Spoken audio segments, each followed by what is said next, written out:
Welcome to my YouTube channel one day Guru. आज का जो मेरा टॉपिक है वो मैंने बताया था कि पुलिस की जो भर्ती आ रही है उससे रिलेटेड मैं सारी वीडियो लाऊंगा, मतलब पार्ट टू पार्ट। मैंने ज्योग्राफी स्टार्ट की है। ज्योग्राफी में मैंने बताया है कि ज्योग्राफी से पहले स्टार्ट होता है ब्रह्मांड। ब्रह्मांड के दो पार्ट होते हैं, एक तो एस्ट्रोनॉमी और दूसरा ज्योग्राफी। तो हम पहले ब्रह्मांड के बारे में सीखेंगे। और मैंने क्या काम किया है ये देखिएगा आप, मैंने इतनी मेहनत की है इसमें। और इसमें मैंने क्या किया है कि सारा का सारा इंपॉर्टेंट डाल दिया है। एक मेरे पास क्वेरी आ रही थी कि सर आप डिजिटल बोर्ड ले लीजिएगा और जो है हमारा सिलेक्शन पक्का हो जाएगा। फिर देखो डिजिटल बोर्ड भी ले लेंगे, लेकिन बात क्या है कि जो इसमें मैंने मेहनत की है वो डिजिटल बोर्ड में शायद नहीं कर पाऊँ, क्योंकि उसमें मेरे पास बहुत सारे ऑप्शन होते हैं कि ये भी पढ़ा दो, वो भी पढ़ा दो, ये भी पढ़ा दो, वो भी पढ़ा दो। लेकिन इसमें क्या है, इसमें सिर्फ मैंने बहुत सोच समझ के पूरा अपना दिमाग लगा के एक्सपीरियंस लगा के सब इसे मैंने लिखा है। मैंने क्या सोचा है कि इसमें सारा का सारा सब कुछ इंपॉर्टेंट ही दे दूँ। आपको करना क्या है, आप कहीं से भी पढ़ें, एक्स्ट्रा कहीं से भी पढ़ें, लेकिन इंपॉर्टेंट यहाँ से पढ़ें। ठीक है, जो भी मेरे लिखा हुआ होगा, जो भी मैं बोलूँगा, समझ लो वो एक एक्सपीरियंस के बेस पे भी है और एक जो है आपको सिलेक्शन दे ही देगा। तो आप कहीं भी पढ़ें, लेकिन मेरी वीडियो को जरा एक बार दो तरीके से देखें। एक बार तो समझें और दूसरी बार अपनी कॉपी अपने पास रखें। कॉपी जब आप अपने पास रखेंगे तो आप उन्हें नोट करते रहें। जो भी क्वेश्चन मैं लाऊंगा फालतू नहीं लाऊंगा, जो लगेगा कि आना ही आना है वही लाऊंगा। ठीक है, तो अब स्टार्ट करते हैं आज के क्रम में। देखो ये खगोल विज्ञान स्टार्ट किया है, वो कर दिया लोग। तो मैंने ये खगोल विज्ञान स्टार्ट किया है। खगोल विज्ञान मैंने बताया है कि एस्ट्रोनॉमी यानी कि जहां पर ब्रह्मांड के बारे में सब कुछ है। ब्रह्मांड में पृथ्वी आती है, जैसे ज्योग्राफी वो बाद में पढ़ेंगे, पहले उसके पहले का पार्ट पढ़ते हैं। ठीक है, तो खगोल विज्ञान देखो कैसे स्टार्ट हुआ, ध्यान से समझना, सब चित्र ही हैं। इसमें कम से कम 100 क्वेश्चन निकलेंगे जो आपको सिलेक्शन दे देंगे, मात्र एक वीडियो में 10 मिनट की रहेगी। अब देखें हम जो रहते हैं, देखो ध्यान से समझना, हम रहते हैं, कॉपी पेंसिल अभी नहीं लेनी, बाद वाली भी 2 बार देखनी है। हम रहते हैं पृथ्वी पर। कहाँ रहते हैं हम? पृथ्वी पर। ठीक है, तो पृथ्वी पर हम रहते हैं, तो पृथ्वी पर रहते हैं। पृथ्वी के जो पास का तारा है, एक चीज समझिएगा कि तारा, ग्रह और उपग्रह, इनमें अंतर क्या है। एक तो तारा होता है, ग्रह और उपग्रह। देखो तारा वो होता है जिसका खुद का प्रकाश और खुद की ऊष्मा हो, उसे तारा कहते हैं। ग्रह उसे कहते हैं जो तारे के, यानी कि सूर्य एक तारा है, उसके चारों तरफ जो चक्कर लगाता है उसे कहते हैं ग्रह। और ग्रह के चारों तरफ जो चक्कर लगाता है, अब सूरज के चारों तरफ कौन चक्कर लगा रहे हैं? ये 8 ग्रह। ठीक है, और इन पृथ्वी जैसे एक मान लो ग्रह है, इसके चारों तरफ कौन चक्कर लगा रहा है? ये लगा रहे हैं उपग्रह यानी कि चंद्रमा। तो तारा, ग्रह, उपग्रह, पहले इन्हें समझिएगा। ग्रहों का कोई प्रकाश नहीं होता, वो सूर्य के प्रकाश से चमकते हैं, यानी कि तारों का खुद का प्रकाश होता है। बात समझ में आ गई? सब क्लियर करेंगे एक एक पॉइंट टू पॉइंट, थोड़ा लंबी वीडियो रहेगी इस बार। तो हम रहते हैं पृथ्वी पर। इसे एक तो नीला ग्रह कहा गया है। नीला ग्रह क्यों कहा गया है? जल की अधिकता के कारण। क्लियर? और हरा ग्रह क्यों कहा गया है? वनस्पति की अधिकता के कारण, पेड़ पौधे ज्यादा हैं इसलिए। तो एक तो ये हो गया। तो हम रहते हैं पृथ्वी पर। पृथ्वी के जो पास का तारा है वो है सूरज। देखो मैंने सूरज बिल्कुल लाल बनाया है। सूरज, सूरज से छोटे बड़े तारे, बहुत सारे तारे मिलकर, सूरज से बड़े भी हैं छोटे भी हैं। ठीक है, तो सूरज हमें इसलिए दिखाई देता है, सूरज करीब का तारा है किसका? पृथ्वी का। तो सूरज से बड़े और छोटे तारे मिलकर यानी कि 400 बिलियन तारे। अब आपको यहाँ बिलियन का भी पता होना चाहिए और मिलियन का भी पता होना चाहिए। ठीक है, तो 1 मिलियन में कितने होते हैं बताइएगा, सोचें अपने आप, पता होना ही चाहिए। मैथ भी आ जाएगा, फिजिक्स भी आ जाएगी, सब आ जाएगी। 1 मिलियन में होते हैं 10 लाख और 1 बिलियन में होते हैं 100 करोड़। ठीक है, तो इतने तारे मिलकर क्या बनाते हैं? एक आकाश गंगा। ठीक है, आकाश गंगा मैंने बनाई हुई है, देखो ये आकाश गंगा है, इसमें असंख्य तारे हैं इनके बीचों बीच। ठीक है, सूरज भी एक तारा है, वो आकाश गंगा में है। तो वो पूछता है कि सूरज किस आकाश गंगा में है, तो वो मंदाकिनी में है। ठीक है, आकाश गंगा, दोबारा समझो, सूरज के 400 बिलियन तारे बना के क्या बनाते हैं? एक आकाश गंगा। ठीक है, आकाश गंगा के बिल्कुल बीचों बीच में होता है, उसे बोलते हैं वल्ज। क्या बोलते हैं? वल्ज। वहां पे क्या होता है कि ब्लैक होल पाया जाता है, यानी कि तारे की जो मौत होती है वो जाके ब्लैक होल में होती है, ये पता होगा आपको। तो ये आकाश गंगा के बिल्कुल बीचों बीच होता है। क्लियर? तो अब ये समझिएगा कि 10 की पावर 11 आकाश गंगा मिलकर वो बनता है ब्रह्मांड। तो दोबारा समझेंगे, हम कहाँ रहते हैं? पृथ्वी पर। पृथ्वी के पास का तारा है सूरज। सूरज से छोटे बड़े तारे यानी कि 400 बिलियन तारे मिलकर एक आकाशगंगा का निर्माण करते हैं और 3 आकाशगंगा मिलकर सुपर क्लस्टर का निर्माण करती है। 3, ध्यान से समझिएगा, 3 आकाशगंगा मिलकर सुपर क्लस्टर का निर्माण करती है और कई सारे यानी कि 10 की पावर 11 आकाशगंगा मिलकर ये निर्माण करती है ब्रह्मांड का। समस्त आकाश से पिंड जो हमें दिखाई देते हैं वो ब्रह्मांड के अंदर आते हैं और ब्रह्मांड का जो अध्ययन किया जाता है उसे एस्ट्रोनॉमी बोलते हैं। क्लियर होगी बात? ठीक। अब इसमें और बचा हुआ है नोट करने वाला, जैसे वो पूछ सकता है कि सूरज के करीब का तारा कौन सा है? प्रोक्सिमा सेंचुरी, करीब का तारा। क्लियर? ठीक है, सूरज के करीब का तारा है प्रोक्सिमा सेंचुरी। सूरज किस आकाशगंगा में है? उसका नाम है मंदाकिनी। मैंने बना के दिखाया है, मंदाकिनी आकाशगंगा में है। ठीक है, तो हमारी पृथ्वी के पास की आकाशगंगा कौन सी है? वो है देवयानी, ये मिल्की वे, जिसे दुग्ध मेखला बोलते हैं। क्लियर? तो यहाँ से कोई दिक्कत नहीं आनी चाहिए। वल्स कहते हैं। दूसरी आकाशगंगा है करीब की NGL M33, ये नहीं आएगी। ये और ये दोनों, इसका आकाशगंगा का आकार कैसा होता है? सर्पिलाकार। आकाशगंगा कैसे बनती है वो भी सीखेंगे अभी। तो यहाँ तक बताइए, कोई दिक्कत हो तो। इस चित्र में कोई समस्या कोई नहीं होनी चाहिए। एक बार फिर बता दे रहा हूँ, हम रहते हैं पृथ्वी पर, पृथ्वी के पास का तारा है सूरज, कई सारे तारे मिलकर बनते हैं आकाशगंगा और आकाशगंगा से क्लस्टर और क्लस्टर से ब्रह्मांड। क्लियर? अब तारे कैसे बनते हैं इसे समझते हैं। देखो, तारे, क्योंकि तारे ही है मेन रोल किसका है? तारे का है। तारे कैसे बनते हैं? तारे, एक तो ब्रह्मांड की उत्पत्ति कैसे हुई पहले ये समझते हैं।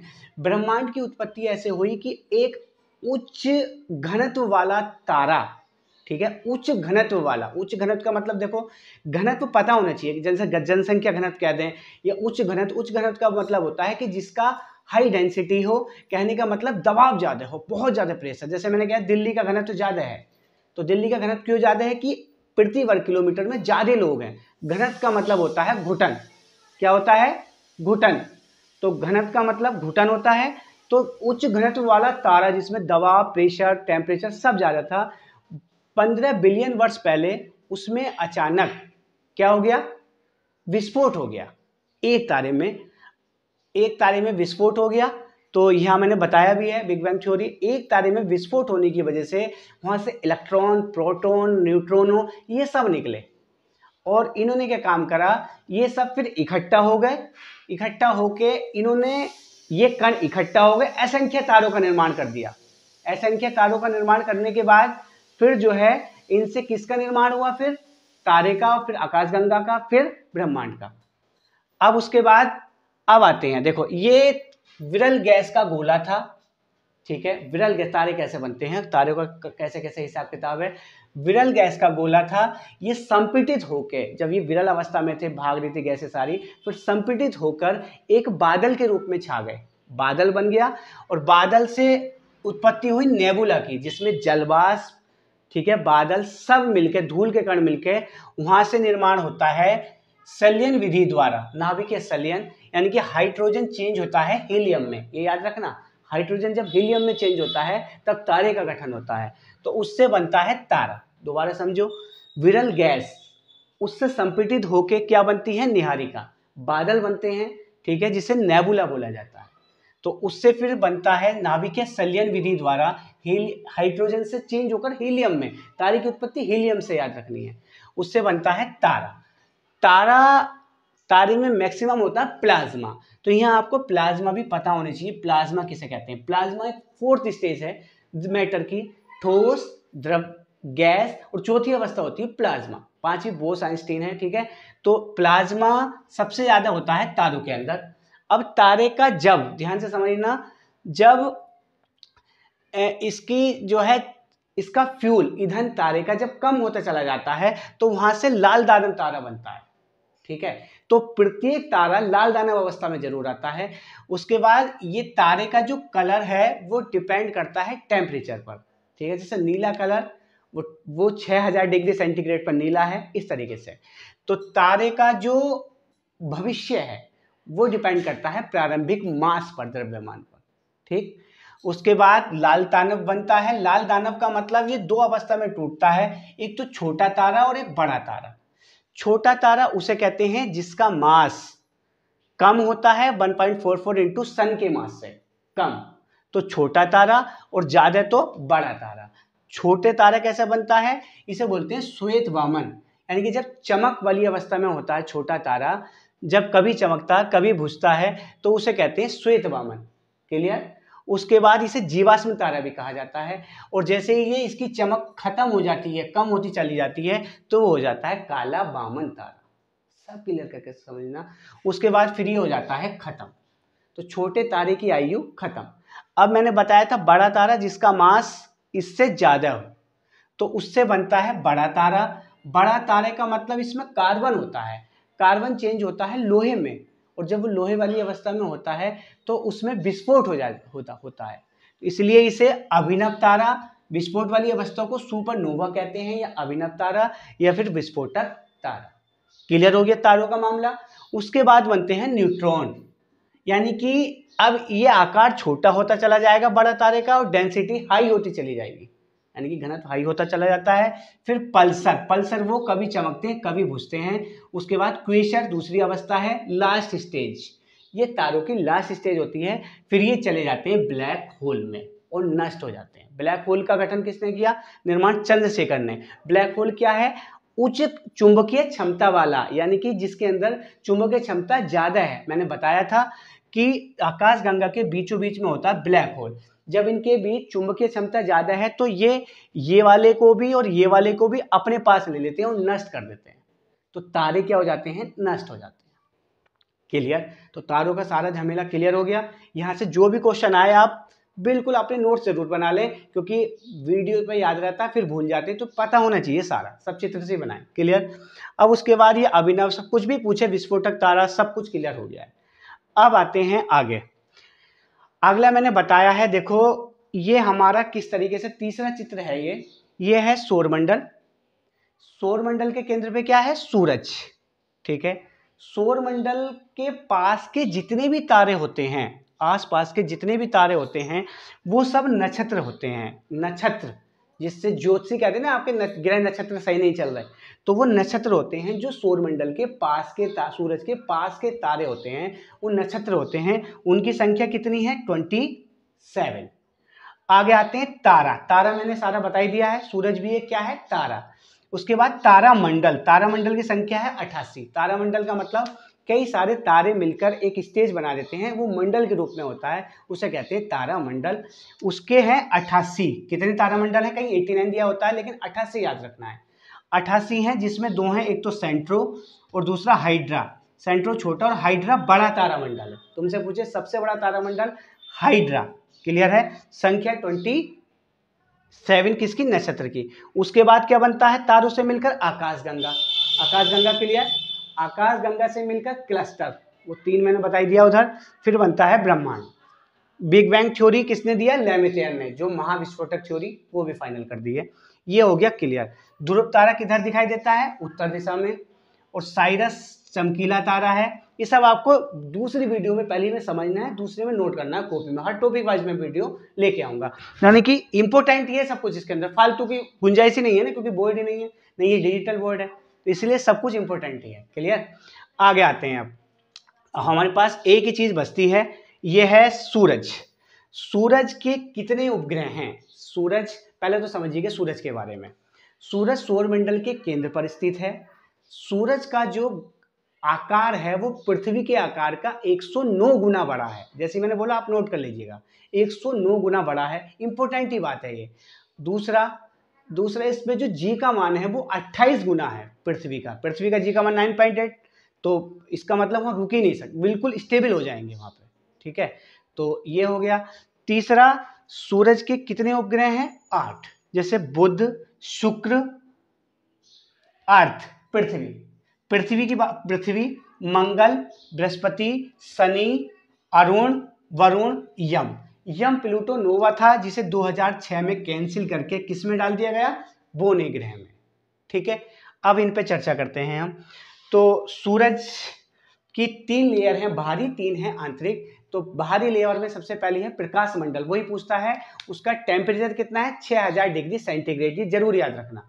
बाकी वायुमंडल की भी है 32,400 डिग्री, और 21 लाख तीसरे वाले की है कोरोना, ये क्रेडिट जिसे बोलते हैं।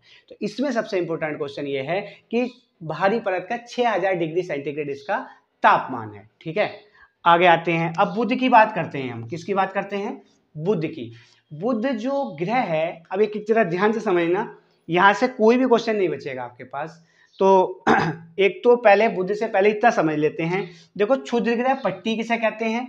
यानी कि मंगल और बृहस्पति के बीच जो बड़े बड़े पत्थर होते हैं, जो बड़े बड़े उल्का पिंड या ये सब होते हैं, घूमते रहते हैं, तो उसे कहते हैं क्षुद्र ग्रह पट्टी। क्लियर? तो आपको याद रखना है कि क्षुद्र ग्रह पट्टी किस ग्रह के बीच? मंगल और बृहस्पति के बीच। दूसरी क्यूसर पट्टी पूछेगा। क्यूसर पट्टी है वरुण के बाहर। एक तो ये हो गया। दूसरा आंतरिक या पथरीले ग्रह या पार्थिव ग्रह, ये होते हैं बुध से लेकर मंगल तक, और बाकी होते हैं बाह्य ग्रह, यानी कि बृहस्पति से लेकर और लास्ट तक बाह्य ग्रह। क्लियर? अब बुध के बारे में चर्चा करते हैं, एक मिनट। देखो बुध, अब लिखते चल, दूसरी वीडियो में लिखना आप, बुध जो है वो सौरमंडल सूर्य के सबसे करीब में है। ठीक है, पास में है। बुध पर वायुमंडल नहीं है। जब वहां पर वायुमंडल नहीं है तो वहां दैनिक तापांतर ज्यादा होता है, ऑक्सीजन की भी कम मात्रा है। दैनिक तापांतर का मतलब है कि दिन में तो 420 डिग्री सेंटीग्रेड तापमान रहता है और रात के समय में हो जाता है 180, तो उसका तापांतर ज्यादा हो जाएगा, ज्यादा हो जाता है 600 डिग्री सेंटीग्रेड। तो तुमसे पूछेगा सबसे ज्यादा तापांतर किसका होता है? तापों में अंतर दिन और रात का, तो वो किसका होता है? बुध का। क्लियर? एक बात ये, बुध का कोई उपग्रह भी नहीं है। ठीक है, ठीक है। अब इसमें सिर्फ यही है। दूसरा आते हैं शुक्र पर। शुक्र से सबसे ज्यादा सवाल आते हैं। शुक्र का एक क्वेश्चन तो ये आएगा कि शुक्र में जो है दिन और रात इक्वल हो, एक दिन एक साल के बराबर होता है। ठीक है, क्योंकि उसका परिक्रमण काल और परिभ्रमण काल इक्वल होता है। परिक्रमण काल किसे कहते हैं? परिक्रमण, अब आपको ये सब क्लियर होना चाहिए वीडियो के साथ। परिक्रमण काल उसे कहते हैं जब वो एक साल में लौट के आता है कोई चीज, जैसे पृथ्वी का 365। ठीक है, और परिभ्रमण एक दिन के बराबर, तो उसमें इतना बड़ा है कि वो एक दिन एक साल के बराबर होता है परिक्रमण काल परिभ्रमण के। ठीक है, ये हो गया इसका। शुक्र का और बातें समझते हैं। शुक्र पे सबसे ज्यादा कार्बन डाइऑक्साइड पाई जाती है। तुमसे पूछा जाए सबसे ज्यादा कार्बन डाइऑक्साइड किस पे है? शुक्र पर है। तो होता क्या, जैसे गर्म और चमकीला ग्रह कहते हैं ना, इसे आपने रट रखा होगा, लेकिन ये कहते क्यों है? क्योंकि कार्बन डाइऑक्साइड की मात्रा ज्यादा है। जैसी सूर्य की किरणें यहाँ पे आती हैं तो कार्बन डाइऑक्साइड उसे अवशोषित कर लेती है, जिसकी वजह से गर्मी हो जाती है और चमकीला हो जाता है। ठीक है, गर्म और चमकीला ग्रह। शाम का तारा, भोर का तारा इसे कहते हैं। पृथ्वी की जुड़वा बहन इसे कहते हैं। पृथ्वी की जुड़वा बहन इसलिए कहते हैं क्योंकि पृथ्वी की जो इसकी भौगोलिक परिस्थिति है वो पृथ्वी के जैसी है लगभग, तो इसलिए इसे जुड़वा बहन कहा गया है। क्लियर? दूसरा, शाम का तारा, भोर का तारा क्यों कहते हैं? जब शाम और इसको, क्योंकि सूरज के करीब है, जैसी शाम के नंबर में, सुबह के नंबर में सूरज की इससे रिफ्लेक्शन पड़ता है तो वह चमकदार दिखाई देता है। ठीक है, तो ये सब क्लियर हो गया। ये हो गया शुक्र के बारे में। शुक्र का भी कोई उपग्रह नहीं है। अब आते हैं तीसरा, मंगल पर। देखो पृथ्वी पर, पृथ्वी का मोटा समझ लीजिएगा बस कि ना, यहाँ पर वाटर भी है, ऑक्सीजन भी है, तो यहाँ पर जीवन संभव है, इसलिए इसे रहने योग्य क्षेत्र, हैबिटेबल जोन कहा जाता है। किसे? पृथ्वी को। बाकी पृथ्वी बाद में पढ़ेंगे। आगे आते हैं मंगल। मंगल जो ग्रह है, मंगल ग्रह का रंग जरूर आएगा, आयरन ऑक्साइड के कारण लाल होता है। और मंगल ग्रह पर जीवन की संभावना इसलिए है क्योंकि मंगल ग्रह का जो एक्सिस पे झुका हुआ है वो है 25 डिग्री सेंटीग्रेड और पृथ्वी का कितना है? 23.5 डिग्री सेंटीग्रेड, तो इसलिए यहाँ पर जीवन की संभावना है। लाल रंग किसकी वजह से? आयरन ऑक्साइड की वजह से। आगे आते हैं हम बृहस्पति पर। बृहस्पति को कहा जाता है पीला ग्रह। इसका पीला रंग होता है किसकी वजह से? SO2 की वजह से। सारे के सारे विश्वास मानिएगा इंपॉर्टेंट क्वेश्चन है, कोई भी नहीं बचेगा, और इतने कम समय में, ज़्यादा लंबी वीडियो भी नहीं है कि 4-4 घंटे की है, इतना बड़ा पोर्शन भी आप कवर कर रहे हैं। तो पीला रंग SO2 की वजह से होता है। इसमें इसका सबसे बड़ा सौरमंडल का उपग्रह भी है और इसका भी है, उसका नाम याद होना चाहिए, गैनेमेड। किसका? बृहस्पति का। ठीक है, बृहस्पति सबसे बड़ा ग्रह है, पीला ग्रह है। बृहस्पति और बृहस्पति से कुछ नहीं आएगा। ठीक है, आगे आते हैं। बृहस्पति का ग्रह या जरूर याद रखना, गैनेमेड। आगे आते हैं शनि। शनि के बारे में देखो, इसे गैसीय ग्रह वाला ग्रह कहा गया है, इसमें 7 छल्ले होते हैं, इसे काला ग्रह भी कहा गया है। क्लियर है? इसका घनत्व सबसे कम होता है और पृथ्वी, क्योंकि गैस है ना, मैंने बता दिया घनत्व तो आपको याद ही रखना है। 10 क्वेश्चन घनत्व से ही मिल जाएंगे फिजिक्स में, लोहे की कील क्यों डूब जाती है, या फिर हर काम घनत्व की वजह से और वायुमंडलीय दाब की वजह से। तो घनत्व किसका कम? शनि का, गैस का, गैसों की वजह से। ठीक है, और सबसे ज्यादा घनत्व 5.5 किसका? पृथ्वी का। क्लियर है?